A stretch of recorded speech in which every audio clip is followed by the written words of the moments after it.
assalamu alaikum. La paix jama ke ana musulu al konton urayina bafala danimbe unyal damatala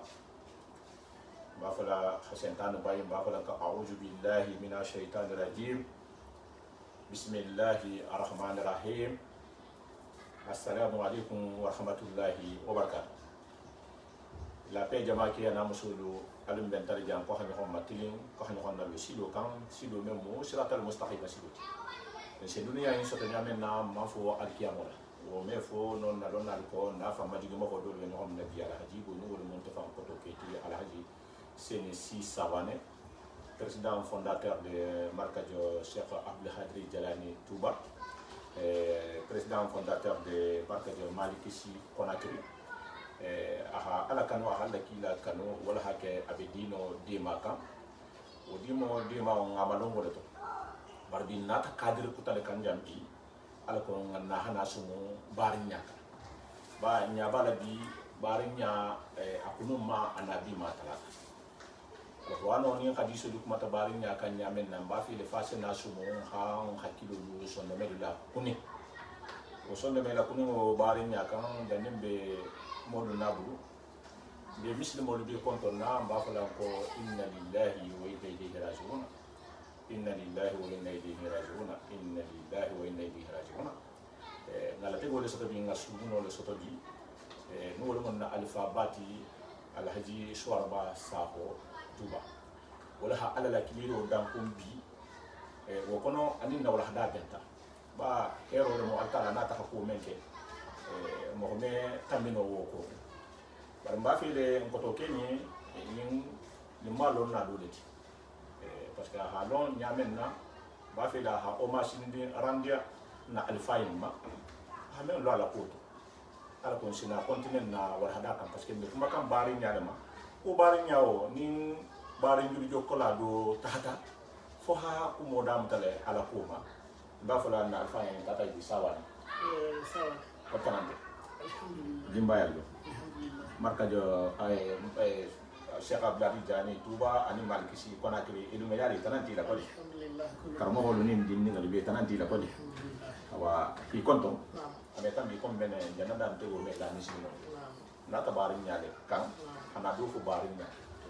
bari nya do gata fata men nga bari nya nafas to ne bo kan ala yen ala ko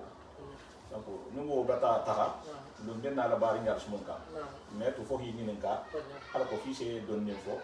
o judo woto wala bi je sallallahu alaihi wasallam أعوذ بالله من الشيطان الرجيم بسم الله الرحمن الرحيم الحمد لله رب العالمين الحمد لله الذي الحمد لله الذي جعل المؤمنين إخوة تطوي من سوى منها بار مؤمنو بك بار ما bo ma so tantu me tambi ko hayta nyamena me nyamo jilla Allah kila sallallahu alaihi wasallam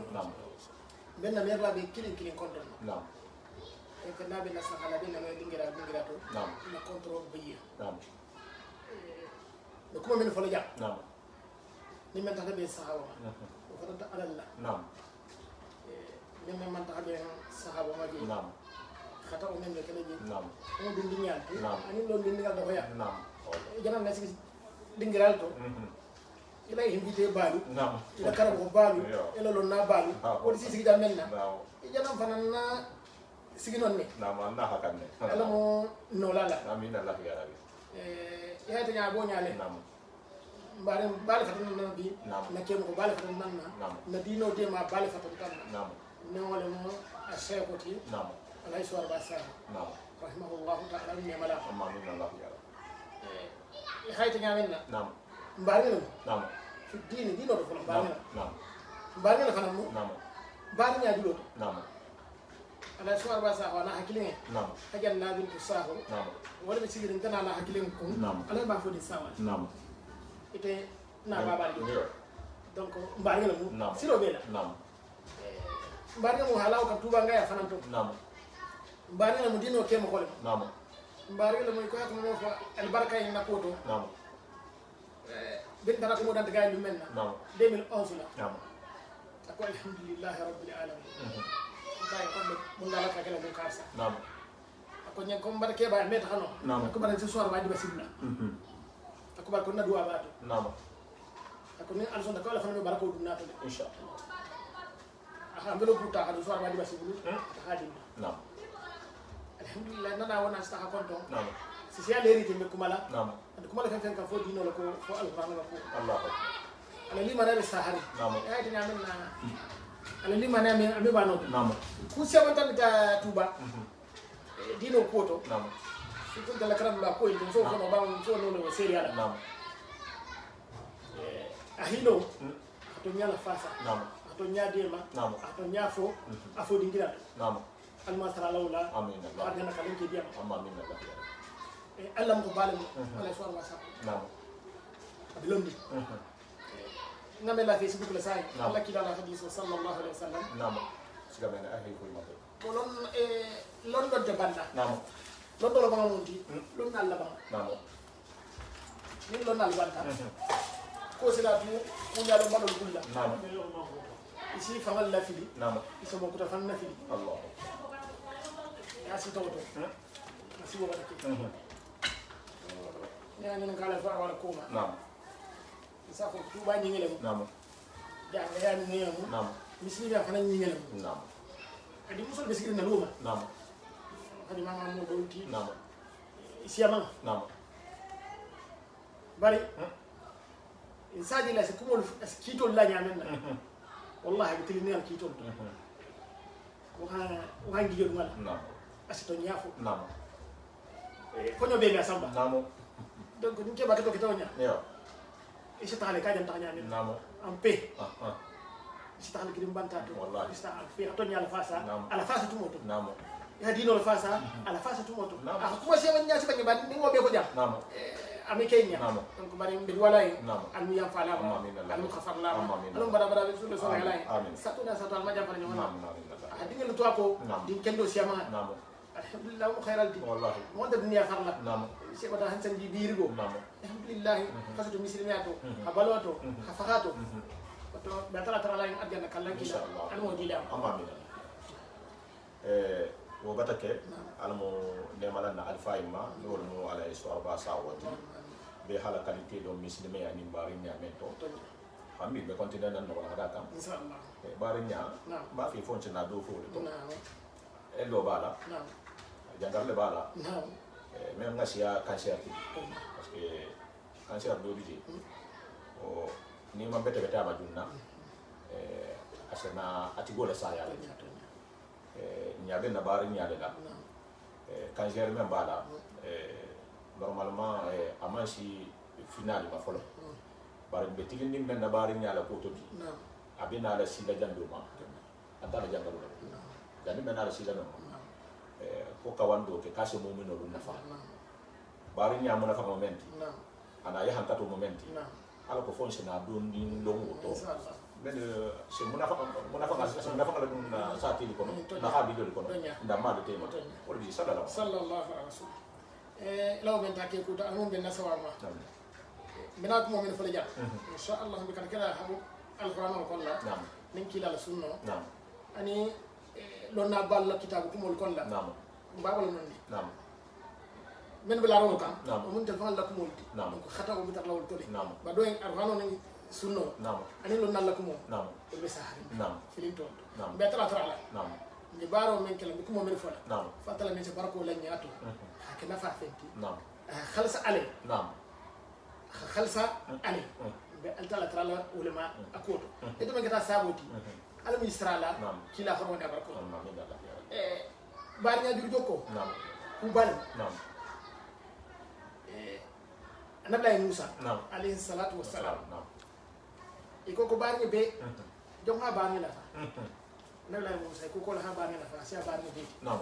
munna to na tala haki firawna ka nam ka ta tala kai ka ta firawna ya nam aka so alam ka sia yadda du ko nam ko alay ko rabbi israh li sadri wa yassir li amri wa hlul 'uqdatan min lisani yafqahu qawli iben kila men kante firawna yo wonte mo hondi ndi wolu ko hado mo to oton sonde be sabati namo ni mata kila sila no e xal sonde be sabati nga xani sonde be xama fa ni wakata ya fahu qawli nakuma meme fulay faham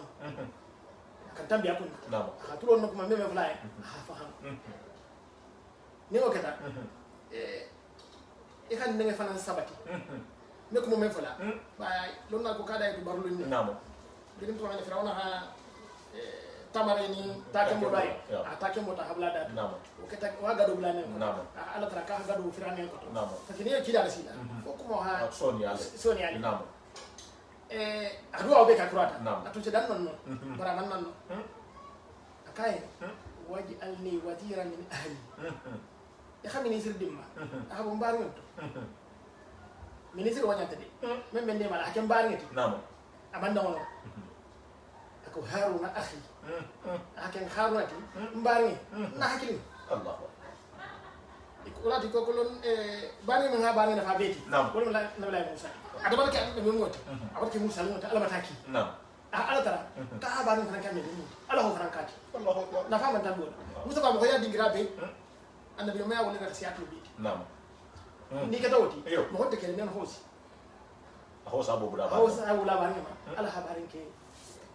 ande bi mot asuna kele wol mo ka ke dia nyaho do ti ke sati da do bala do bra ma oke di atala ha duwa jabi ala ha ke annabi mot allah wata madam ta jambe na fonga tam ta ko dam to la nam sirasi la ba nam annabi mol le mun ya haram nam allah kila sallallahu alaihi wasallam ako konna ya haramu ala kan konna ya haramu allah kila sallallahu alaihi wasallam to men allah kila sallallahu alaihi wasallam kila la sila ako meta furgu farga amman kuma man nabo kendake nam allah ta fayi ko wa'dir asiratakal akhrabi ibari masduma kumula siwol bi hiwol masi hafu mol fo dina ko fayi akhi made abdul mutallib la famille be ahi be made kililoke ako ya fatima bintu muhammad ya safiya bintu abdul mutallib ya bintu moti do ma faraji musoti ako la amliku lakum min allah shay'an tebe kuno len ala yadi alal kamme allah kila kamme sallallahu alaihi wasallam kati me kuno abingine adi muso yen ala ya ala na fadi ma oke kami kuno ya allah kila kamme sallallahu alaihi wasallam na woto kila siya tada am ta fala ko falo ana ta ala mo beki fandingi nu hasini ngolu horaisi ahi beki ahi made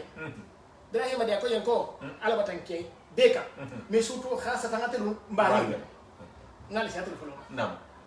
ngali si mo hoto nam jombal to men si lanka kande man aken kafanyo hoti ngabari yalla dia ngikila nasi ide hide imete dere nam sena ali dindima nako kadu ke ba sa fa ko si nako kayo sinya saba kay ko si saba nyo mo am dabi hop kay konte ndeski le ministre ndesi de may kay ya fe na fota yo ndesi de ndu ma tan ko dindingiti hablo ta halaki da blo ha bay akoti ndesi de وادي الله نحيا حديث ابن فسائل نعم الله كلا صلى الله عليه وسلم اكو سيدنا علي بنت هارون لو دلالي موسى bari nyato kan bi bari example ke ta yo annabi ma yato bari le mo akade ma lati ta da ministre sirna je fana batilo jang ka fan sika Allah kila la ministre akade ma na'am o mu ku bari nyako na'am ni bari nyaka tawti na'am mu bari nya jul jokkoti bari nya jul jokkot kanga to silla mi ha me silla to ha fe tanki fennal namo afendu no ngolo na siti hon namo bari nya judo sili lon nal fo nya to wona ta to bari nya silla to rahim atala ka to ko mo habari nya da ha to la fa to ko ko ar-rahman ar-rahim habarnya to la afang to do nam kubal ise mo godi yawo nyasa Abdurrahman Abdurrahim Abdullah Abdul Wahhab Abdul Wadud ba directement en tamela wala ko kar to le ko wadu non den tamela kar to le ko aziz fa abdu halaka jonya ko bal to na tala bari nyada ko ta dala bari nya wulta hilo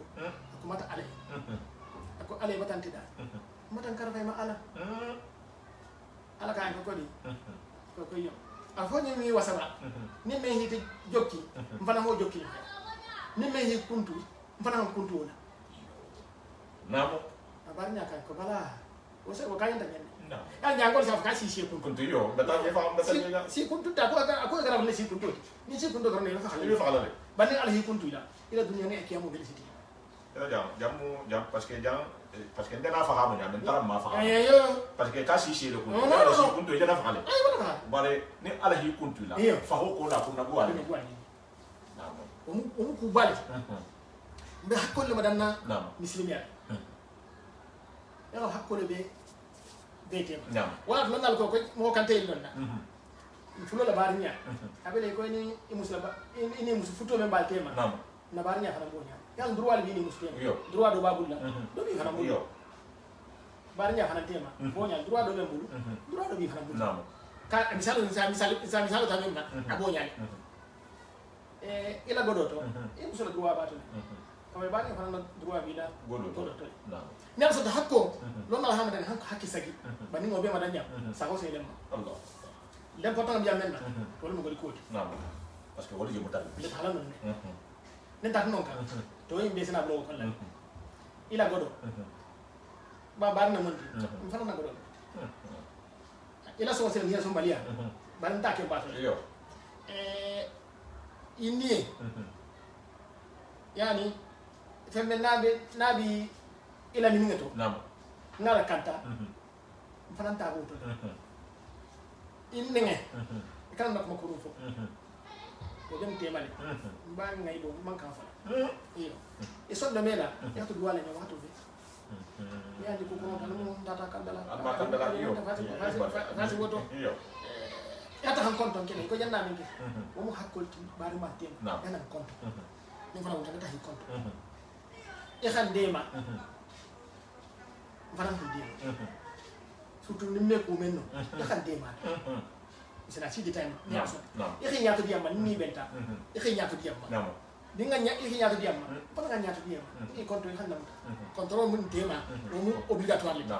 ni xajo lota ni xajo jaar ni mu hakkol di bari ma tem ni hito nya Mustafa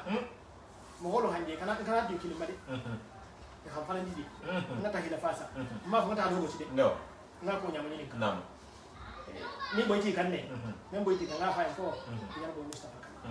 ni Mustafa do to ne roke nga ko ta atu ya ne to ne ora haken sa me fi bar nga de ma mo men na to ni kita ha de ma mo men na a to ni to fa san mo e fa ade ma o mo hakko do ni wakata ya ko di mal fani ko di mal fani so ma diama na be tenen ra kan so atene ne namo ha fulo ha boy yana ko Allah ko ndo ya tay no fa ya ko ta kana kan so ha boy namo na be initiative tana ni mata kalama e ka de ma initiative bi ma e kana jabe decision ko mota ko nganti ngala bangala sa kala so ko bari nyadi yanto ni jaxol be para kan be ba kalama yo e hadu wanya jaxol tin ni ko makane sake ba ni fe sake ba e kala so jaxol so ba mutay ba ha tum to sabi ha de ma ha de ma namo jannahi tara idu mata ko hajo ba mali e kala so yi ci ha hi tara ha hajo jara janna tara lo si bar da mo ko jalu de kirim bi ibari na to ina hakili na to ila ha bido to ila sa te to ita fama jati halo ka be benson dinne di maruma amo bi bi bulu abu bi bulu duaye de nala million de nala bari nyale kamneten ki kana to ko ha hayjal ya tara e khana so alon have ka be benson dinne di maruma e kha de ma ni mbolo ko ni wax ko tiado ila ala droit ni na inte di kama di ita di kala droit ala droit ni ala droit fa no munti ya khi fam di nay fa nga mali yo sin sa mele a konti mi ndefa bal fe babu la tala yo ta tunga lo jan gondi wallahi ku do wada bu janga ya to bi namo mi janga ya la namo yo afam fu do be namo fenti godu ani fanga tan non non France bolalo ani afrique godu non ni France bolana ta afrique godu si la fanti muta parce que ni ngan so ngala sai ba ko fen ko non même fana femme me fana mulla ko fana mata bulo yalla fona ket kante mo sala droit me bani do tema abata droit woti ya droit me do fana mulla ana yin konton ko fana mata ka droit woti c'est-à-dire hi mira fa monya ko din tan sa ya ni ay na ko la ado kadi mata khala ku do mira le Iyo. parce que ni mata khala ba na amata kon Namo. ta kon don kita ku do mira hakko to mira ti e fana fen do diam harama ta hi konton ita hu ta fen do ah diam ben mira wala to di hakko abu ina tema akani isigi nyoho nya ben la devoir iyo ni sen be malu ya khate mal ko sen wata nya non ni sen ben tangale ya khate ma hawli ba nya hakko mu beti ikhi ba ni hakkan ihi konto diaye abe pour min no fanni ihi konto diaye to kuma kanto ala affaire to khatu walay wato de ni hoke i bata bari nya hakko dula tanga non e ka sarako diama sarako janni hadi do kalma ko sarako di bani di don ja de bi sara ha bo be nyame mbata je bi ni mo holu nata har na ko janten duwani ni nyata fusito ni to mata jansa na ta ko na kirja no fisi ta kirja uli bisi yare alo ne ko bi jam e be do nda ko bale to jata wo mo da pansi de tisu ani ti do o bien bare ndo biji ko mun dana tambi ko mena to nga bo yang tambi ha sa ti to kun to ha jamano to kun ata fo Senegal ata ka million dépense bla do tegi ko be duwani ni ngala ala ko ko fonse kharji he filnga soto konto filo be siari na fo konto filo so bonna khambari nga di be kun ko duwa jabi boto kado sadante hari kado iyo ko ni badi ko hadi bani folo ken kado di do kado di ko ngana salati kado Allah kila bangi sallallahu alaihi wasallam nam akomi sal akhwayni kam sal yadaini yaghsilu ihdahuma ala al-ukhra ko bari ma fulo bele ko bulu fulo me nyamen ni ko ben kilin kula negi ko fe ha fulo to nam kila kan won kasa kila ko sa ko bal atro kusam ni abulu fulo ko ni honna Yo. asege Yo. ko ni kilin ko wallahi mi tulo be plama wasile goliatu ba soniatu ba kala ko ni sonia nali sonia ni ala dum hon dala ko sa si detay ma sa ni Allah inshallah nali mi goliatu fana ala goliatu kan hon fe hakko godo to surtout de basla man nam na hakko min bila godo ani fan hakko men be ta ha qu'est-ce qui sabali nam ce qui saba abeto folo folo même ba a degré be konto ba ñal tema godo bi bulla yo e kanta mun kala to ngam sala taw nam même ba degré be ko tala e hanki la jonke ne on te hanki la boyi e ba ngala bari batan ki la jonke ne on te hanki la boyi mo moti ndi bullale mais fen fen keno fanye foni ta haken ni fana wulta so nan tule ben kila so nan tule ben la salam te demade bari ken gina boy dia bilasila ibe men dilli lama e jadi lama bayo e hambula boy dia nam fana mo de maro dole maro na o mo be to ko totality nam wala ren tamen na beti yo atali joti mi da fe jam ben kila ni sa la bari fana na judi ngam wala fana me ko ni sen ngal dini ma kif kif ko nam o mo beto do mani kenyati iyo nam ara to fla ngam munti ni la e kan na lay i fa place la ni hakanye la godo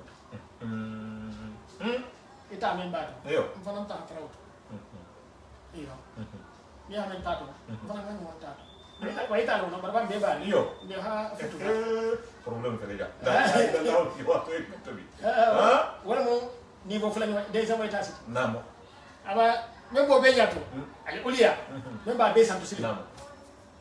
e kan nalo e kan place di man ila godo to sey defati ya ndo be kanya dinne yo do e batam di ko Yo. fula nyo ni be kanya sama nyo e kan ne sey ti la godo yo e kan hajo lo e hajo nya ni musu ni si tan fulo be musu ni be kunna yo e kan ta ni ne e ta ta ko ni wati sama sita e anta wati sa ko ban inter hajo be lo be te be hajo be ma Yo. bari han ta talo ita nya ya mi o keta e wata ki tubato salihinul la degere wata si wudu ibar si kano dandula degereto Allah ah mo ko kano hanno bari kan kan non ne kan dia dangal ni la eta bu sidona isa fu alhamdulillah ko mbata ke bari mbata ke dam tan bari nyimati naam lon na dole mo isa fa fatul mutawassil wala ta abari ya lo atara fu ko aboy ni trani aka ko bari no ako ka botale ako tanal ka kirati atana ka kirati ada ka kirada ay nem tali ja atata ana jaben na boy di kan ko kar sa foti ko je bar kar sa ila kan kara ba kan ngar ga bulla ay men tali ja hata akai ko han ko ho kele ako ko yo mo kele ako de hatra no fini to nyal mbati kam ko ya ale akki jana misi mari mbi jam metan do la handa Allahu akbar bari na ta hasabu tan na godo iyo hasabu ya hoto shasi da ba hata iyo mbati kam ko ya ale ito ita mun taleti afo adi dato le iyo ko ni ita mun taleti be kili ngato ne meta go dinu la Iyo. ne ala halu ko meta la ni nani ba ni bele al mun firinna Iyo. ne ala halu ko tanna o be sa ko ni go donata iyo hajuru sisiya kan be kuto soto ne boy di mengo la madi isi fa tara shiri isi fa tara shiri ko ngatu jam men na ka ay isi fa tara shiri isi ba tra sirete la naam wala du ke donata Abu Hurairah ta radiyallahu anhu kila sai ba naam akai ko ba de ko ni hakke bari Allah kila sallallahu alaihi wasallam bila mata Makkah tata Madinah la hijra to kerne Muhammad wata Makkah ibul kulum mal wata Makkah ina tan ti ko je ta Madinah ni fe manta naam na bari yar shi mo hol tema ni te barante ansara ni muhajirin no adoni doke barante o bari nya mi me bari nya naam yo ina man mu'minina aywa donc o bari nya o dije naam lon na dol ko bari nya dino bari nya ani bari nya fa iyo bi ñoo passa bakkan naam mali fulo ben kasi naam parce que bari misiri mo hani bari te iso de ma nyamen na do en kafiro de man kamo de ma naam hani bari mo do en ki bari misiri mo iyo wala jiro me bi kayna do en mo ina hakki de bar kafiro lo wala ko ci jonti kan donc batadi bari nya misiri me bari nya abe no la bari naam ken ko Abu Hurairah ko mbaa ko ni hakki bari ti Abu Hurairah kay ko hal ko be bari nya to ako ya ko na do wala ngi la wala ako ko la godo to hakko men bi fanan tawo hatara ni batal ya fanan hataji naam ke kan kon tala ni wana man jiyo de gere to naam ako ka ko ta te ngere tan kala naam no agori koy ko gori ko masi wodo naam par fangama jani ata ibarin fangan tan konto nati konto nyal sagi tan ko ni hal ko hajo bama hay to man ta konto godo ta ha hajo jar wala se yara konto fangama la gori bola ko yara konto ngalon ko haji kar sa bile kar kata yo ngata konto ngasagi ko ma hajo jar hari de transport ni fero mena kata wa hasia madi aywa wala na fa xabum ata hido amol so na bari nyal to bi isa je como nyemen fala dolu bi jeni parce que mbata exemple siaman de mbata ra ku siaman to ise do jabi janga jangoro yum kona batari hankata basi so mo kulto harba din yanto banu kulto ime bari ni je bar ni wo bandal me ise million ni je million mbata na dana ko itade go akendo mutu mame ime wo ni abeni jo shi fadu le mata janni ha na yiti mun na kunu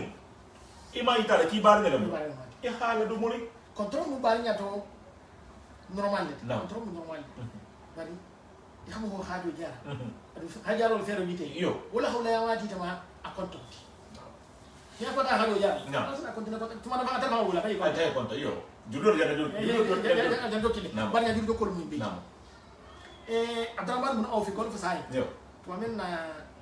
atari madina alla kila sallallahu alaihi wasallam grati ci dege hani sal bin rabiya ay tele ke varinti ko kitini hakiba o mo la sariyati do muhajirin oti abdurrahman bin awf kam ni e man taxam adam fent ki balti makka nam wa ni fe man si madina sal bin rabiya kan ko musu fala be mulla e nyato mo do hakili ta do na musu fala yato mo hakili ta nam nagodo fana fele nga to talati ya fankini da nga fankini da yiki taki mara foti ndebu bilal abdurrahman bin auf kai ako barakallahu laka fihima alu barako dali ya ku fulo beto godo so baraka jamfa sahayi tan nan fana ngata haje nata hawali na jule yake foti ku fendo so akara sahayi tan madina sahat atata jahani ko modontu ahatu gaga ahani ko ko tasa ahatu gaga ahani ko ko tasa aha dépense da dépense an so ni mun da fakar kila sallallahu alaihi wasallam Allah kila ka ko bari fawati ma Abdurrahman bin Auf kan kon tungal ma nyara ngal kino ko ko ma fanya ko nga itu wo bro itu ko mo dina ko mo ka karu wala to jamfa ngal do ni ko do fa ngene do fa da ne ando do suma ku jabol nam taral jafa sun ko ko ko khiski ko tala ni yo ko kar la ben so yo na may buwate yo asi buwa ali o be ke rin nabi jang ya ila men fo jang parce que mbe mo hodo to su kan ni ma ya le hay to su bari nya ju do ko ma bar ko mi ha men fo do fo ni na ye habo ha fo da to kunde ya ha do bos suma ku jabol ntela na wo na iya ja na ti konton ne bar ne nata e te fanga ha fa nge ma isa fa a sang dimma ni ha dimma to de na ko ta de sam fa bar ite na wo na godu ko le kembi te datu lundo ni nata fa da ja fa ta la satra ko ba ba ga bari nya judo la so mata tigen la so mata tigen fa da konta ta ko sam ko ka hay ban so la wala ha ko mo ha ke to ti nyaro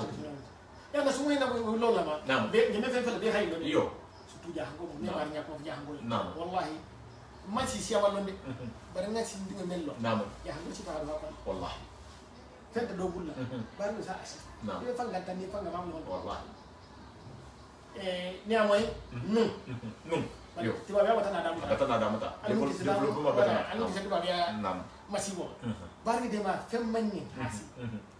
sayyidina ali karramallahu wajhahu nam ako ko bi ta halu menna ko bari so habari so nam ko la khafisa sara haboti hadifo haruma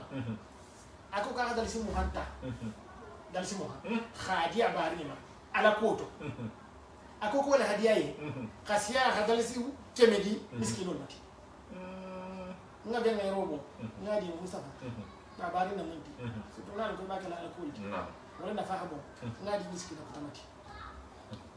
c'est na li kam yalo ko fa ko différence ni yo isa mo jikela kubala yo aba ngai kubala ke kan matami hamu siya manje nam har kan na ten har so mena be ngane ko kar bata million bi sama million bi na million bi lu ke kuro tinta dulu to ku to fala ha ko menti nam bara ala mo kon la ngam ko lonno aussi ma fantable donc ne wa hay lonno jeme fala wa ma be no yo na hay no hay lonno yo parce que avec parajo nam ngani ne jabe do kala ajam bilo bisa wadi bayo bara jinel allo bali ya bata ka bata ha to mala bara bisa wadi sanu yo na hadi do manu ay bara wiki ni ni hadi lon mal ganyita ita kun dinke ku ba su ta ni hadi ko nyalo bali al perdita ise ku ba ke ku banta to wala bi misimi alondo bara fango puwa di don do non da su kun do dinke as ku ba su ni na ha kam fana sali ni ninka non dal parce que de fana yalo har badinya ni hadi be oral la siala ala ko hakku mo fo ha fasari parce que même des affaires intermédiaires karam ni na karam ma ko to do donc wala hasiyan na communauté kono bartuma do émission en kola même be lola bata me soro kala gauche à droite bar jaay fa hakan soro kala nyame en tant que ka nyama à partir de bi ajana no men ko soro hakan kala ten hala muna fan bala jana kayen te non ko mo ramto nam alla kila mun ya halan sallallahu alaihi wasallam alla kila mun ya halan musa baro be condition fulal bana ni ala fata condition fulal al ikhlas ko baro khalas ala khalas nam ndaba ko en kala ba kala ala ko fulal flanyo ittiba sunnati qabla kila al sunnati kila hakatan ni fara ba kala anta di dia tadi nin kini sa kini man sa baro meta batata yi ja katana fo fana ngata ko fana hakene ni ngane sa hata bara man tara kila la fongo kadri kono bara meta na tara kila la sunno ko ngane man sa ale meta ko to fu bar la bi hakiltu ku fulo ko ni baro sita ala kenya talo hafa ko baro ko parce que kombe take iyo fi haka kenya alhamdulillah alla kila say bayi sallallahu alaihi wasallam talhatu radiyallahu anhu ramadi nyala to amena hata la kanambe alfano kana wala ni amembe ni ala ne fa to isole ki diretu ndala pakel felen ko ba ke de ko ni nyanta ko ni tunta ba karanna ko ni tafa binin ayo dita kono kolla ko lantana min biyo hatta tun fi mimma tuhibbu ko ni nyame sa ido men nila yo a me sa fo ka fendi men hadi mo ba janna kontonte yo ila wati ngelo mo dalte yo he da sai ko tata ko mata indi yo kala mo jammo ni ne kan ya iko halu nya ni nya ta sa ka sai diari yo a diari o ni gana adi to ala ko ni nyame sa fo ni wakata bari ni ko sara habo so ngam bulo laji folas fanne bulo sa di roma moto laji fanna sila sang roma moto laji fanne bulo ma ci 5 roma mi ala na 5 roma musila ko modi ala sang roma ko modi ni nyama sa habo bin sa yi hayni atata alla kila sallallahu alaihi wasallam ako ko dugo babu zabe babu kama tan sarti en beta hadi alla kila alla kila kan ko kala mo fa sa ko ni ko be kala yo fam la kila sunno yo alla kila kan ko ako nin temu ninta la rayi to namo ibe dili bani abari kila fam hi bani ka hadi bani ado jana di misil mi ade ma ni ngade wa helma namo ako ninta miram ibe dili bani muslimu abu talha ta fana khatala hadu jam abani muslimu hadu de hafan dindigal do diti namo be hasu akya baten da kila na sunno namo wala fu mo dawto ko se ke alla sare alla namo ikhlasu alayhi ani habla kila la sunno ko fe khanya lu ne folo ni khanya la sinafa namo bannalu wala bar nya du ko be ko malade abe ka tahmala abe ka data control wala bar nya du ko jokko ci godol parce que godol li aku ya ditala godol be tapo kon nya su mo kan ni hadiya kan tumo godin tanta bulla abi da bulla ko nga jelo no hani nje tambe jelo ngal ni ko du nya men se hawa sa juli yo obeki bani kan nadia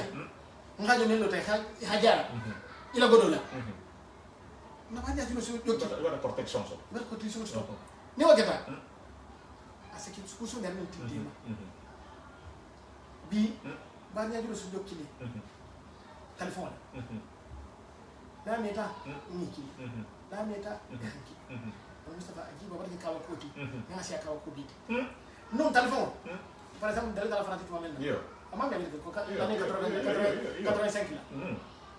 faut ta cabine là n'est pas qu'il faut indicatif comme ça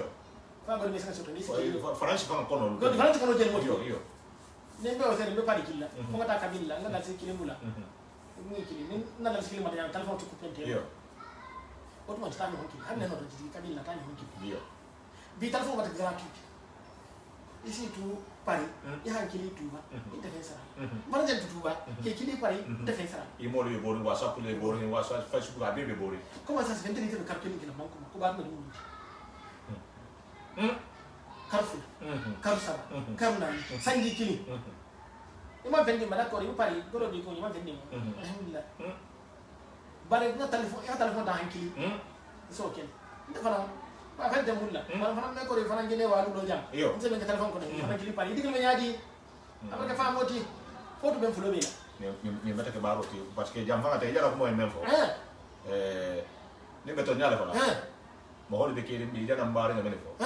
nten ni mfang hakam mene kila no do la fa ma ta siasa ngati da siasa ngati adu ngakai kila da no haya ba adu ngakai kila le mai kili ni don ni ko la ni ala sonta na fo nga effort ke butu mo han kili ngala sa fo se fo na kili do se siaya e fo na kili do se sia parce que ajana men fo dante bon ni ko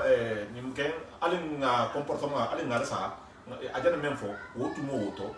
téléphone mo sara tale france ni france kono ime hanya kili la téléphone bu ko parce que ada ha gole wotu mo bari ni me fama ni homma la gine ga isi na cabine la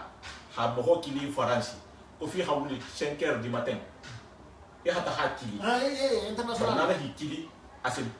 mo le cheki nga alfali ji otumo meni France dinga kili si manyini ka mo ma otumo godi ko mambula kat ko du mambula ka be salika dino do alba mo taringe nyaade bar bi kat man sandem ali ngambari ngan kila ali ngani hon kila jara men fo ko du bato soni ya bar bi le je fama ka ke wal sen fo nyalla kila ko mo hol se boy sigala tuba ata ban control ka kandi yo don se boy sigala ka kandi ana ban control tuba ba do nya duro jo ko na don se bo tuba ata han kolda isingela ba nya duro ko ban control na ke ba do almu ne mala girin pare ko dam tara aka dingene ko ya mobili sama fane ka ko to barke ba ko mobili kala muti ko inna ko ban control hera man yat ko no ko rilate kama mi nam wala hammo be mobili soto ata ban control ko tuba ata ko rila di kat jere be kene banjal be kala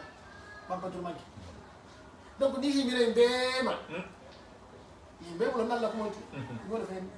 ndalla datu ya ko manti nande safari fane ngol to sabi iko ko ni hajo le bareta yo ikana tukili mo mari musa bande ma 1000 francs to 5000 to awa yidi name ko kana to nyane name datu ngata to gansi barinya hako yo no wa ko ben foye ni ma nyinya ko ngafo Allahu akbar Allahu akbar wa al-maut yabsullah itu ako men bi nyate mata ba baranga fa finya kili baranga ko do ba ma jara ngara di ngara ko parce que koy ko hakko droit ni ha jango ko hakko droit ko ke nyama parce que ile men fala ten ke na ta kunya kili ngafo fa ila ko ila fan ke ngata ambi mi la droit do fara mbala devoir ke mi la droit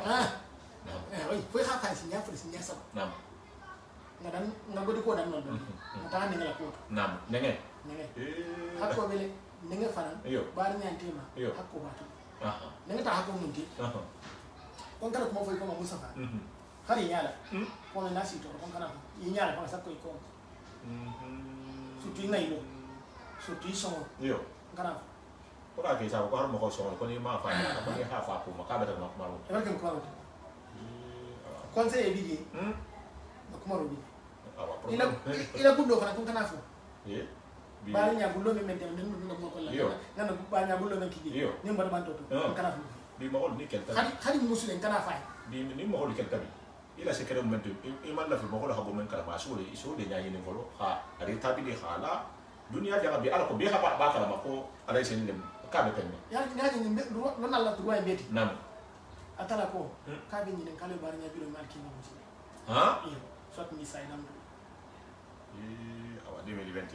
e won ko islam ya na to ko mo dana ya ni mo al kiyama ni ka be ni kala ma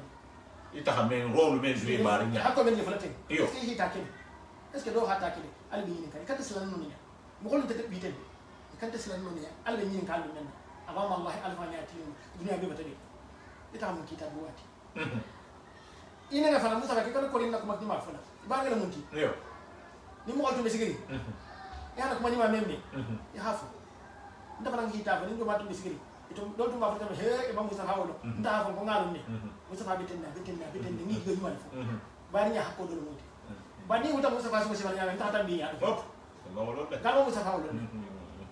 janna hasi wanto na hakken tiliya janna ma do bari nya to ni nda ke fa sa nya kan ba ni do le ni la kan talaka ni bi tinyana ni ngan talaka ma do bari nya jaf nda fa ta bo adi sur malo de ni ben tinyal ya men yo itata beten na ni sa fo ne yen ko antonya e khofo nam ni me hono ar man tala ni me tala ita nam ni ho ci bata bari nya bata sarga na soso abo nyala fana nga men dillo man kara bari nga men dillo ko to dia silo ngo fo yi ita men man mo ko men nyamuta rente mo tala karam dulali nam ni kata men karam dama ko yar ci kitabo to hasa hala ni ko mo bullu bullo te kon ko hafu doli nam men mali fana bari nga hafu yi nam na do kon ko do ke kandi do do malo nda mo halu ne ko nga fo yi na si hato lo moti bari a hajo kan takale ko do hajo kan takale lo ndo a hayini ka haaju bi ko do nyamenna ila londo fana ila londo bi bulla haaju fana kata tamo nyale hini kala dino silo na mo ke fana mala hakku bar ndema ko do don ndema ko don sani haaju dola sunya haaju dola ibara to ni ibara hi dia mo nyama fe fo ko yi musa ba tar yalle har ci sijal har ci lo hukum ka billahi ne to har ci lo hukum nda qur'an adudu ngonti hayam fa betene ko min kila erel men kila ala kili baliya ana baliya ko tan muso hadi so taman amanta haji hayam fa ha pardonné tene lo min kila ha pardonné ki khadwani في الحياة وبعد الموت نعم أكيد با نابن تفنا فريلو يخد وي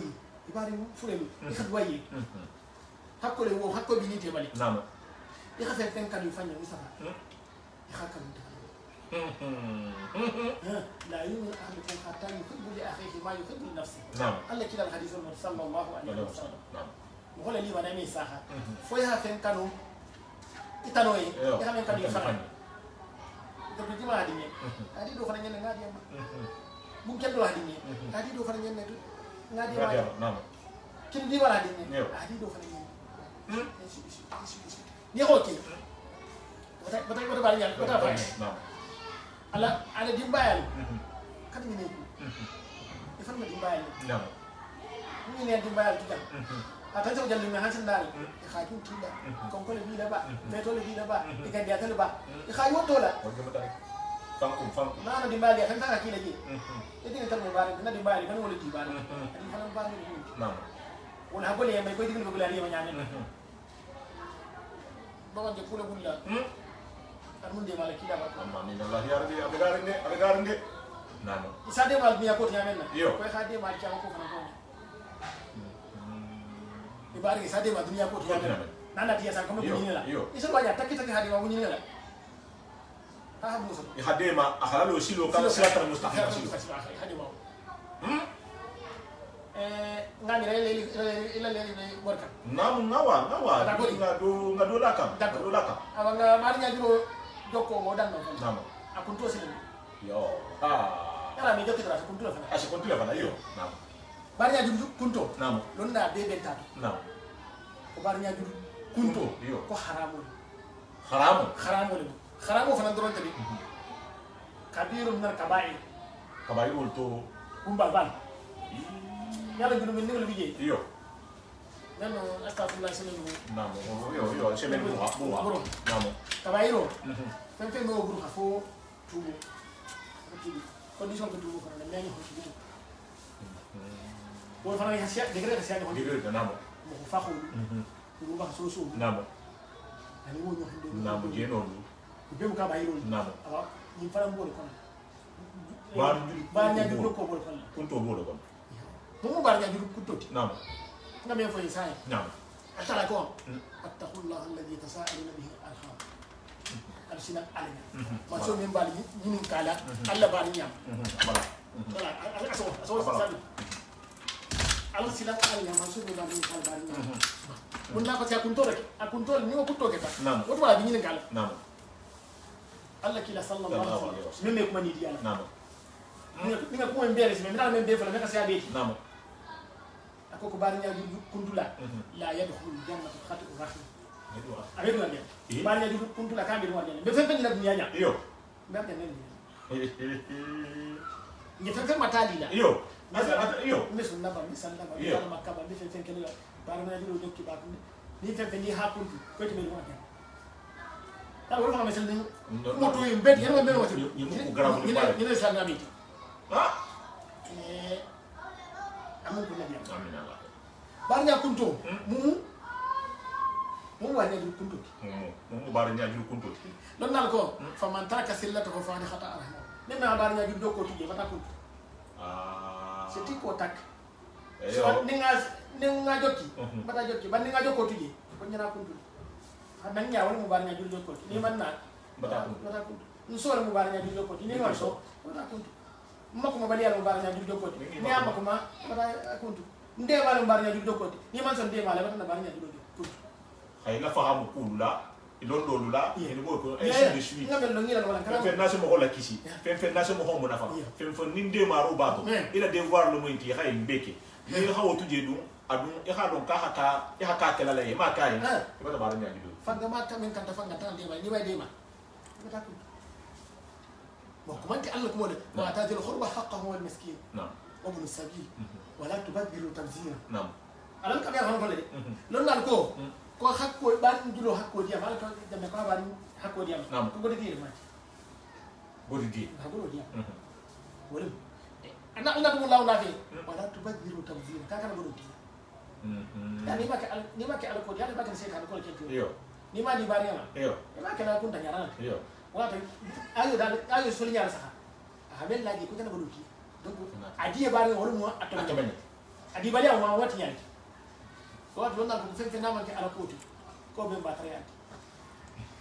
fen namanke ala koti ay tagi ndres len ay de fen fen mi ala ke nyaara ke namanke ala koti ko batare yanti nam wala hatu fanga mala hinda fanga tanam normal jandi hake wallahi ko no de sa do sita ito ko ya se kiliza ko jonga ta ko yo tenda mo godo ina no ko la ina ndi do bije fande ndi do bije wallahi ko do filo men la e kan ta kero jandi hake ko tati ba nya judo ko ma na dele mi tobi to kenyi bunda ko le mi musu futu wali si nani lulu yo gotti yan to la wali si ka ibata ngi do la wali si kilinga bi abi ba ka wahasia o satara nani anabi ja fango bi be ko to filo na mo ba résumé ba medala ko fa ala lete na parce que mata tangata na jandi dana membe ko mata na haybari ne dema na mo men na benson ni haybari mo sutura na ni benti bari ma ko mo e kana tara ma ko mo ni benta mo ko bati nyala ya hakata la kallan ke ya se lan kana ma ya men na e ho asongonte ya ha adefandi hara ko asongo momenti hara songolo ni ta hata fo akoma ibata ma godo fana kuni ma ke bari nya to ben na ni ha ko contract ta bata bata ya ibata ti bi nge watu yi men na bi nya ba ma ko kilim be luma ala bata ne mama ne mo men ta million be dar ngako mo ko lu siel bata ta bi sandi bi wo tata ina miro to ni mo ko sita sandi bi wo parce que muslimi asi rasulullah fa si ma si sandi bi wo sandi bi wo ni mo ko sita sandi bi wo yo mala fala ma do tawhido ko mo sandi bi lu sandi bi wo ita hakan ni lale ko to le ko bi wo lo ti ta tan ne mo santan do men dena ita hakan tuma do san bi wo ni lu bi wo ni wo ita je sandi lulu kuma kono ndela o dun dole so tata wolo men so tata wolo to mano be na san kemele so ita de ransi final le mon sa ke nyaba la fero be mo yembi e me go do ti bare le hajuti udo fana be ke lu no me na la lo kam parce que kama beta chutia wolo bi nyaba la bi mo sia mo beta fina so mo le bije eta si bumbal be ke mo bi le ke e muso fula sababi abulu muso ini fanga tene hon kala sako dinga men be soto nyaba la nyimbata biya be soto bar harata fanga be nyama amay to ben sa ya fanga kam folo abe perede ne ko me abe sen ke be soto dal tu wodolu sa ya bata ke bi wo mo ho wodolu be te bi fuyin ko ma bi fo problème ke ku tala a problème be keri ba arrange la ki ko me hadi mo ho yen nyame alta la le dunga te sari hala wo be na problème to wona haken tembulo bola bena na lo ko lu kanja dondi bara bi ibe mon fana bare ngi yem mene ala hatru kunna di mene ma ala ko insha arisi nga ko lu fahamu insha hakil tuni honni na ala iman to dia so ta ko to parce que mfana bi ni fero bi isa bele nga enkere nya kabri nga kai ala han konto fanga mi ake ndum beta me jan ko itala di wa ite hita ahi konta mai konto mo mala problème wala parce que altala bi to konti bola le ba ta ko ni si taji ala ki yamanu sini adanga de to ko altala bi konti bola le même be jara fula ni te man ta khabara wala ala dun nasariya kana mo tahallan ke ise wala hada ko fa inshallah e hadwa muslimo li be duwaliye sima yala me duwaliye jate kenja hakilo men nata haybula école yi ni wol mo markage Cheikh Abdul Hadid Jilani Touba bi dinni mo hokkeme ci konti be karanta ala bata ka bata yidwa atana e Conakry gam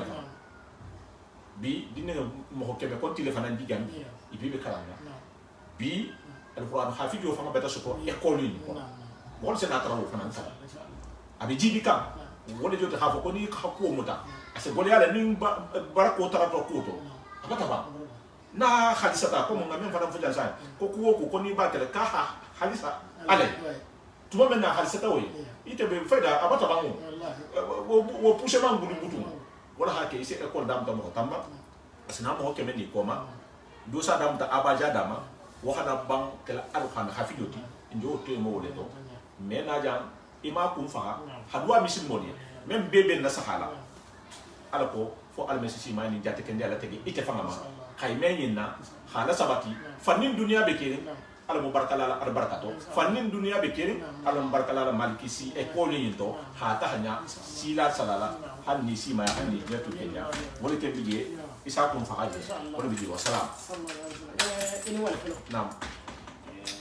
arwana kalandula nam marka maliki si nam Sa'ad Abdul Zailani alhamdulillah rabbil alamin nam dama adam tala mo ko doleti nam par mo ko biye kel biye nam musol biye nam men be lor na ko la nam men hi lo ko la so ni dilo nam nya bar nya ko mo nam ite mo ko doti nam al baraka bi alhamdulillah be abata kan nya do ay bendi wala wanda am tay nam dum ka do sama tam tali yo ite mo bari doleti men hi lo geto hal baraka fas nam تبدو لولا الميسر لولا نعم من الله يا يوم لا ينفع مال ولا بنون الا من اتى الله بقلب سليم الميسر لولا اما من الله يا توصل زي فلك مره كويس انت لا فاسد يبقى القران لا فاسد نعم الحمد لله وما اخلاص ولتي نعم وما خلص نعم يا بارني على فاسد نعم يا مسلمي على فاسد نعم يا توني على فاسد نعم الميسر لولا اما من الله يا بس يا ايمن درامي كنتم نعم حفظه الله ورعاه كيف على جارن كيف نعم كندو نعم أسيوك بافر جينيا كنتم نعم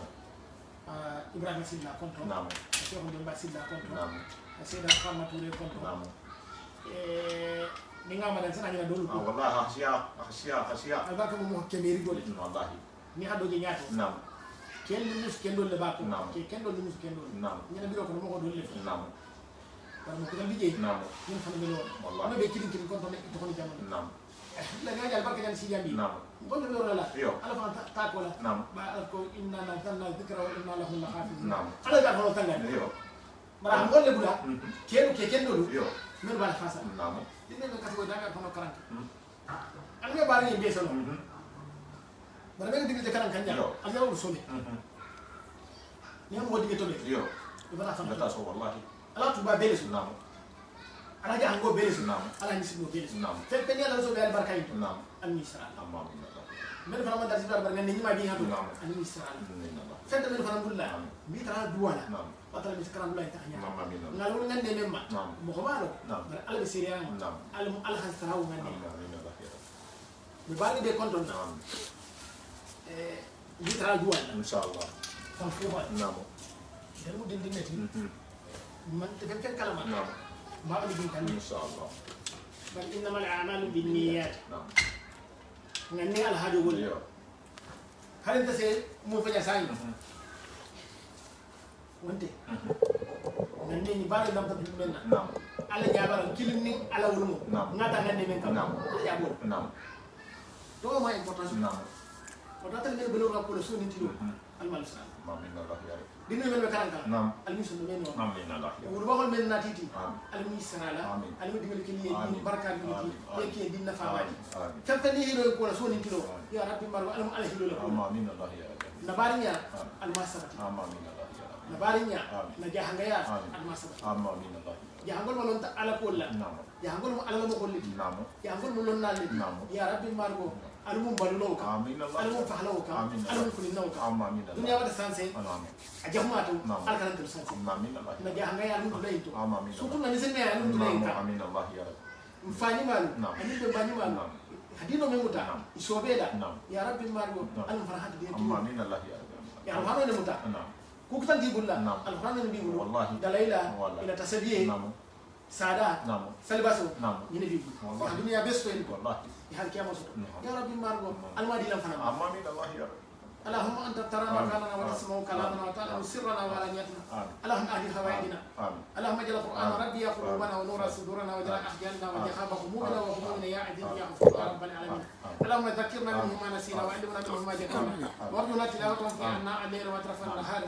اللهم ارجونا كل حرف من القران حلاوه وكل ذكر ججاء وكل سوره سلام يا عزيز يا غفور يا رب العالمين اللهم ارجونا كل حرف من القران حلاوه وكل ذكر